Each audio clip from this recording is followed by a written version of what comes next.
कि आदमी का जिस्म क्या है, जिस्म है सदा जहां, एक मिट्टी की इमारत, एक मिट्टी का मकान, खून का गारा बनाया, ईंट जिसमें हड्डियां, चंद सांसों पे खड़ा ये ख्याल है आसमां, मौत की पुरजोश आंधी फिर जमी से टकराएगी और टूट करके इमारत खाक में मिल जाएगी। Hello and welcome to another episode of the Fact Flash. I'm wearing some dark shades because my guest this afternoon is a shining one in the city. Well, I have been joined by the standing MLA of Gujarat, Mr. Madhu Srivastava. So please have a seat. Now, as we talk about Namaskar, sir. As we talk about Mr. Madhu Srivastava, we know that sir चार चीज़ों के लिए जाने जाते हैं, which is his power, the controversies that he keeps getting into, his acting. Of course, he has an acting career, FYI, for people that don't know. And apart from that, he's into politics. He has always been into politics for quite a long time now. Sir, जैसे मैंने कहा कि आप काफ़ी सारी चीज़ें करते हैं apart from just being a politician. तो सबसे पहले तो आज हम बहुत ही कैजुअल चर्चा करेंगे, एकदम शांति से, कोई कंट्रोवर्सीज के बिना। आप मीडिया से प्यार भी करते हैं और आप मीडिया से लड़ भी लेते हैं, पर हम खुश हैं कि आप आज हमारे साथ बैठे हुए हो। शुरुआत करते हैं। पहला सवाल तो यह है कि मैं मधु श्रीवास्तव हूँ जी और बड़ौदा शहर में रहता हूँ जी। और पूरे गुजरात के अंदर सभी के लोगों के साथ हंसी मजाक करता हूँ और मैंने काफ़ी पिक्चरों में भी काम किया है। बिल्कुल। और लोगों को मनोरंजन देने का भी प्रयास करते आया हूँ जी, मैं देखती हूँ हमेशा आपकी फिल्म। या सर, जैसे मैंने कहा, अब मेरे सवाल का जवाब दीजिए कि आप आज अपने ब्रेकफास्ट में क्या खाया। ये हमेशा मेरा बहुत इंपॉर्टेंट क्वेश्चन होता है जब भी मैं किसी से मिलती हूँ। नाश्ते में आज आपने क्या खाया सुबह में? आज नाश्ते में सुबह 10 बजे ढेबरे बनाए थे। ओह, ओके, बहुत अच्छा। और ढेबरे, हाँ। और ढेबरे के साथ चटनी और चटनी के साथ चाय, बराबर नाश्ता करके। क्या कॉम्बिनेशन है। और नाश्ता करके इसलिए कि सुबह निकलता हूँ तो नाश्ता वास्ता कर लेता हूँ तो काफ़ी लोग मिलने आते हैं मुझे, तो काफ़ी लोगों के साथ मुझे हंसी मजाक से बात करना ये मेरे लिए बहुत बड़ा अच्छा लगता है जी। और सभी के साथ प्रेम भावना से मैं रहा हूँ और रहते आया हूँ, उसमें तो कोई शंका का स्थान नहीं है। मगर कुछ लोग ऐसे हैं कि जो लोगों उनको हंसाना चाहता हूँ तो वे हंसते नहीं है और मैं हंसता रहता हूँ, कायम में हंसता रहता हूँ। बहुत अच्छी बात है सर, आपको बाहुबली नेता भी कहा जाता है। आप किसी से डरते नहीं हैं, आप निडर है। और आप कितनी बार एमएलए बन चुके हैं? 6 बार। 6 बार एमएलए बन चुके हैं जी। So sir has been become the MLA for the 6th time for this time, and आप ऑलरेडी डिक्लेयर कर चुके हैं कि 2022 में भी आपको फिर से एक बार एक पोजीशन दी जाएगी। इसलिए कि मेरे कुछ लोगों के, कुछ प्रेमियों के कुछ काम बाकी है और बाकी इसलिए मुझे 6 बार चुनाव जीता हूँ विधायक का और 7वीं बार भी जीतने वाला हूँ। मेरे मतदारों के ऊपर मुझे इतना विश्वास है जी। इतना विश्वास है कि मुझे इतने वोट देते हैं, वोट दिलाते हैं और दिलाकर इतनी खुशी मुझे देते हैं तो उनको मेरे को खुशी देने की अब छिल्ली बाकी है। तो ये खुशी के लिए मैं चुनाव लड़ना चाहता हूँ। ये खुशी के लिए जो काम मेरे बाकी हैं वो बाकी का काम निभाना वो बाकी है। इसके बारे में मैं 7वीं दफे चुनाव लड़ूंगा, जीतूंगा और मेरे को मेरी प्रजा वोट देगी। मेरे को मेरी प्रजा के आशीर्वाद से मैं सेवक बनूंगा और सेवक तरीके सेवा बुझाते आऊँगा। बहुत अच्छी बात कही सर आप अपने। और जब हम बात करते हैं आपकी, तो एक और चीज़ के लिए भी आप काफ़ी फेमस है और वो है आपकी फिल्म्स। आप पिक्चरों में भी हीरो बनते हैं काफ़ी बार। आपका फेवरेट डायलॉग कौन सा है? एक तो मेरा डायलॉग है ठाकुर ना खोल जग में अनमोल, गुजराती पिक्चर का। वो हिंदी में डायलॉग किया है मैंने। अच्छा। ऐसा एक दूसरा पिक्चर है गुजराती का, line of Gujarat, okay. Line of Gujarat में भी मैंने हीरो का पार्ट भजवा है, अच्छा। और पीआई का पुलिस का प्यार पार्ट भजवा है, और राजकारण का पार्ट भजवा है। अच्छा। तीन का रोल में मैंने काम किया है। अच्छा। और पहला पिक्चर था मेरा ठाकुर का कोला जागमा अनमोल। उसमें एक रगा करके होता है, वो लोगों की जमीन पचा लेता है। अच्छा। तो पचा लेता है, इसलिए मैं रगा को बोलता हूँ कि देख रगा હવે મધુ ઠાકોર તારી સામે આવ્યો છે, સમજી જજે તને યાદ થશે કે આ ધરતી ઉપર जो भी ગરીબો પર અત્યાચાર કરતો હશે એનો મેં ખાત્મો બોલાવતો આવ્યો છું, તારો છેલ્લે ખાત્મા બોલાવવાની મારી તૈયારી છે, એટલે રગા સમજી જજે ને આ ધરતી છોડીને જતો રહેજે, એવું ડાયલોગના સાથે સાથે રગા दुश्मनी करता है, और दुश्मनी के साथ तू धूरी पलटने लेके मेरे साथ चढ़ाई करने आता है।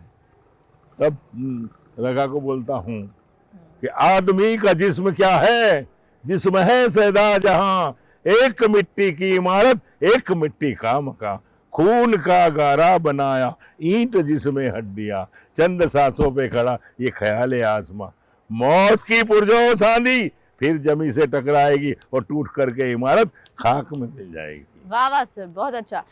आपने because you are so much into films, मुझे एक क्यूरियोसिटी हो रही है और भी, वो ये है कि आपको पिक्चर करने में ज़्यादा मज़ा आता है या पॉलिटिक्स में ज़्यादा मज़ा आता है? मेरे को लोगों की सेवा करने में मजा आता है, चाहे फिर वो फिल्म्स हो कोई या दुखी हो, कोई दुखियारा हो, कोई जिसको दवा खाने की जरूरत है, किसी को मकान की जरूरत है, किसी को नौकरी की जरूरत है, ऐसी सेवा करने का मेरे को बहुत आनंद आता है। और किसी को अच्छी नौकरी लग गई हो और आके बोले कि आभार, तो बहुत मुझे आनंद होता है कि वाह भगवान मुझे तुम आपने बनाया है, तो मैं किसी के उपयोग में तो आया, किसी के कार्य में तो आया, और ये कार्य के लिए मेरे को बहुत आनंद होता है। राइट सर, यूजुअली जब हम नेताओं को देखते हैं तो वो या तो कुर्ता पहनते हैं या फिर वो कोटी पहनते हैं। आप हमेशा से एक वेस्टर्न अटायर में होते हो, sort of a cowboy look. ये आपका ड्रेसिंग रहा है हमेशा से? नहीं, पहले मैं कुर्ता पजामा पहनता था। हाँ। और उस टाइम पे काफ़ी दाढ़ी मूछ भी रखता था मैं, बड़ी बड़ी मूछा रखता था, बड़ी बड़ी दाढ़ी रखता था। पर जब से मैंने मेरी प्रजा को देखा और मेरी प्रजा को मैं खुद हमें आनंद में आने लगा, जहाँ भी मैं अभी जाता हूँ, कहाँ भी कोई भी गांव में जाता हूँ, तो अभी तो क्या है कि मोबाइल लेके साहब सेल्फी करवाने, करो सेल्फी करो, ये मेरा लुक मेरी प्रजा को पसंद है, इसलिए मैंने मेरा लुक ऐसा बनाया है। बिल्कुल, आई एम श्योर आपकी प्रजा को बहुत अच्छा लगता होगा आपका ये लुक। सर, जब हम बात करते हैं पॉलिटिक्स की, तो आप एक पॉलिटिकल पार्टी से भले साथ में रहे हो भारतीय जनता पार्टी के साथ, बट फिर भी काफ़ी बार ऐसे पॉइंट्स आए हैं जहाँ पे कुछ कंट्रोवर्सी, कुछ विवाद भी खड़ा हो गया है, तो आपने उसको भी निडर होके टैकल किया है क्या? काफ़ी मैंने बीजेपी के लिए काफ़ी संघर्ष उसका है, और बीजेपी के लिए मैंने पहले कॉरपोरेशन में चुनाव जीता हूँ, और कॉरपोरेशन का चुनाव जीतने के बाद में कई अधिकारी के साथ संघर्ष हुआ मेरा, और संघर्ष के साथ मेरी प्रजा के लिए मैंने संघर्ष किया, चाहे मुझे जेल में जाना पड़ा, मैं जेल में 40-6 महीना रहा, मेरी प्रजा के लिए रहा। मेरा आज સુધી मेरा खुद का किसी के साथ वेर नहीं, किसी के साथ झगड़ा नहीं, और कभी मैं वेर रखता ही नहीं है। सबके साथ दुश्मन हो दोस्त हो, किसी को सेवक तरीके उपयोग में आओ, वही मैंने लोगों को ये कहा है कि एक मैंने जीवन में मनुष्य अवतार लिया है तो लोगों के काम आ सकता। बिल्कुल सर, क्या ऐसा हुआ कि जब आपने ये डिसाइड किया, निर्णय लिया कि आपको पॉलिटिक्स में जाना है, मैंने कुछ ऐसा हुआ? बड़ौदा शहर में मेरा जन्म हुआ, यहाँ पर जिस जगह पर बैठे उसी जगह पर मेरा जन्म हुआ है, और जन्म होने के साथ में मैंने मेरा होश संभाला। तब मुझे महसूस पड़ा कि मेरे को किसी के काम के लिए कोई हुद्दा लेना पड़ेगा। इसलिए पहले कॉरपोरेशन का चुनाव लड़ा, कॉरपोरेशन के चुनाव के बाद जीता बीजेपी ने टिकट दिया, पहले अपक्ष लड़ा, फिर बाद में बीजेपी ने टिकट दिया, फिर जीता कॉरपोरेशन में, 2 बार कॉरपोरेशन में जीता। उसके बाद मैं ये समझा कि भाई कॉरपोरेशन के लेवल से मेरी प्रजा का कुछ काम हो नहीं सकता है, चाहे बड़े रोड लाना है, आवास के मकान वो करना हो, शिक्षण क्षेत्र के बड़े बड़े कॉलेजा का लाने का वो करने का हो, तो मुझे गुजरात लेवल पर जाना पड़ेगा। इसलिए मैं गुजरात लेवल पर चुनाव लड़ा, अपक्ष निर्दलीय लड़ा, और निर्दलीय चुनाव लड़ने के बाद मैं इतने वोट से जीता कि 27,000 वोट से जीता वाघोड़िया सीट पर से, और 27,000 वोट से जीता। उसी टाइम पे कांग्रेस के वोट, जनता दल के वोट, बीजेपी के वोट, सभी सबके वोट गिन के भी मेरे 10,000 वोट ज़्यादा थे। जब चुनाव मैंने 95 की साल में विधायक का जीता, तब की बात है। उसके बाद जब बीजेपी ने बुलाया मुझे, बीजेपी ने मुझे टिकट दी, बीजेपी ने 5 दफे मेरे को टिकट दी, 5 दफे मैं चुनाव जीता, पहले अपक्ष जीता, बाद में 5वीं दफे बीजेपी से जीता हूँ, 6 बार जीता हूँ। और 6 बार के जीतने में मैंने जो विकास वाघोड़िया मत विस्तार में किया है, पानी की लाइन ला के दी है, नर्मदा की, महिसागर की पानी लाइन ला के दी है बड़ौदा शहर के लिए, और अभी कुछ कार्य बाकी है। इसलिए 7वीं दफे चुनाव लड़ना है, जीतना है, और जीतूंगा। और मेरी प्रजा मेरे को वोट देगी, और मेरी प्रजा के आखिरी काम है वो निभाना है, और लड़ना निश्चित है, और काम करना निश्चित है। जहाँ तक मेरी बाजुओं में दम है, तब तक मैं प्रजा की सेवा करता रहूँगा। राइट सर, एक बहुत इम्पोर्टेंट क्वेश्चन फिर हम कंक्लूड करेंगे कि आपका ये पॉलिटिकल एजेंडा है कि अब आप 22 में आएंगे और आप जीतेंगे। अब बात है कि आपकी अगली पिक्चर कौन सी आएगी? अभी अगली पिक्चर तो बनाना नहीं है मुझे। अच्छा, खत्म हो गया? हाँ, कोई दूसरे 2-4 पिक्चर में मैंने साइन किया है। अच्छा। वो बिहारी पिक्चर है। अच्छा। वो बिहारी पिक्चर के उसमें मैंने काम करने का बोला है, पर मैंने ये काम करने का बोला कि जब तक मेरे प्रजा के काम पूर्ण करूंगा तभी आपको मैं छूट देने आऊँगा। अभी तक न मेरे को आपके पास पैसा चाहिए और न मैं इसमें पैसा लगाऊंगा। मैं फ्री में आपको काम करूंगा, जो आपको मेरी ज़रूरत है तो अवश्य आऊँगा। आपके मूवीज़ में काफ़ी सारे रोमांटिक सॉन्ग्स भी होते हैं, और वो आपका फेवरेट सॉन्ग कोई था, सम डांस सॉन्ग था जिसमें हीरोइन भी थी और काफ़ी सुंदर सा गाना था, वो कौन सा गाना था? I love you. अच्छा। गाने का नाम था आई लव यू, तारा मारस से मारा मारस से आई लव यू, ऐसा गाना बनाया था। वो गाना प्रोड्यूसर ने बनाया था, लिखने वाले ने बनाया था, मैंने सिर्फ एक्शन की थी। जी। आपका बॉलीवुड में फेवरेट स्टार कौन है? अभी बॉलीवुड में फिल्म स्टार तो अमिताभ बच्चन जी या फिर कोई लेटेस्ट? पहले फर्स्ट तो मैं अमिताभ बच्चन को मानता हूँ, इसलिए कि बच्चन साहब हमारी कास्ट के हैं। हम श्रीवास्तव हैं, बच्चन साहब भी श्रीवास्तव हैं। हम कायस्थ हैं तो बच्चन साहब भी कायस्थ हैं, इसलिए पहले उनको अच्छा मानता हूँ, उसके बाद शत्रुघ्न सिन्हा को मानता हूँ। शत्रुघ्न सिन्हा को। अब दोनों हीरोज के एक डायलॉग बोल सकते हैं हमारे ऑडियंस के लिए? अच्छा। डायलॉग तो मुझे याद नहीं है। कोई भी आपका फेवरेट डायलॉग हो, छोटा सा। जली को राख कहते हैं, बुझी को खाक कहते हैं, उसमें से बारूद बनता उसे विश्वनाथ कहते हैं। वाह वाह। ये शत्रुघ्न सिन्हा का डायलॉग। राइटर अमिताभ बच्चन। हाँ, अमिताभ बच्चन का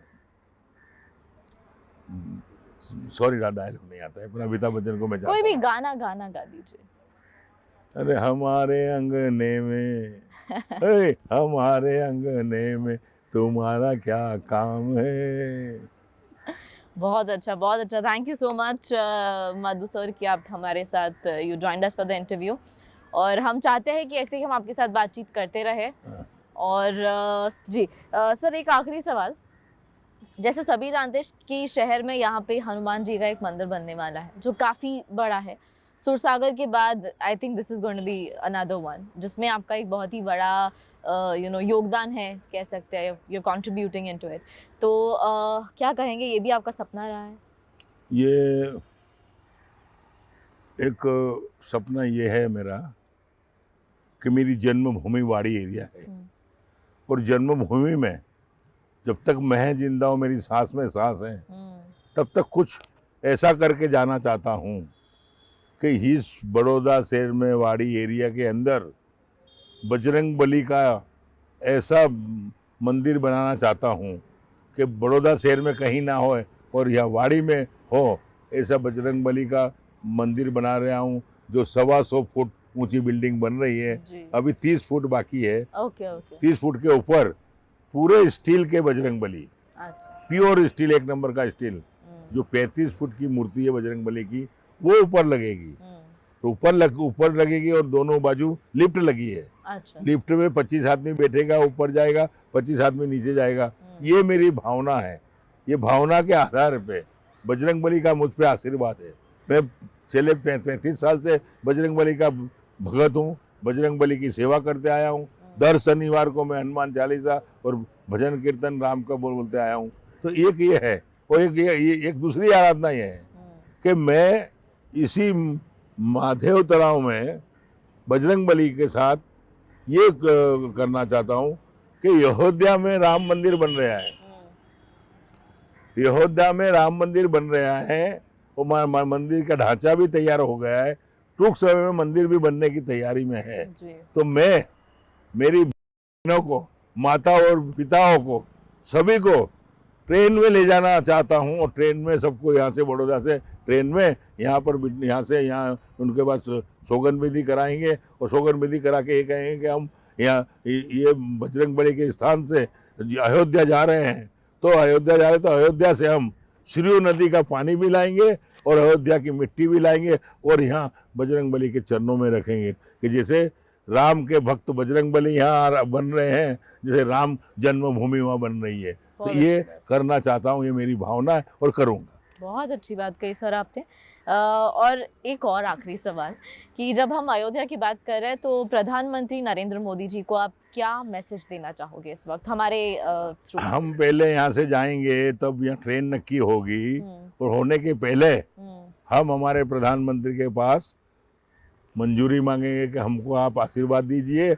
हम इस भक्त को राम जन्मभूमि में दर्शन कराने ले जा रहे हैं, और वहाँ से मिट्टी और पानी लाना चाह रहे हैं। आपका आशीर्वाद चाहिए, आपका आशीर्वाद से हमको लेटर भी भेजिए। हम अयोध्या, हमारे वाघोड़िया 136 विस्तार के सभी भाइयों बहनों ने, वडीलों ने, माताओं को अयोध्या दर्शन कराना ले जा रहे हैं, और दर्शन करा के लाके यहाँ तक करेंगे। वो हमारी एजुकेशन संस्था है, अमीर एजुकेशन ट्रस्ट संस्था से के और से सभी को ले जाना चाहते हैं और ले जाएंगे। जी, बहुत बहुत शुक्रिया सर हमारे साथ बातचीत करने के लिए। So this was mister Madhu Shrivastava, the standing MLA from Vadodara city, and as all of us know that he has been into controversy, he has been into acting, he has been into everything and whatnot. So with this and a lot more that you need to know about, make sure that you stay tuned to the Fact Flash. Thank you.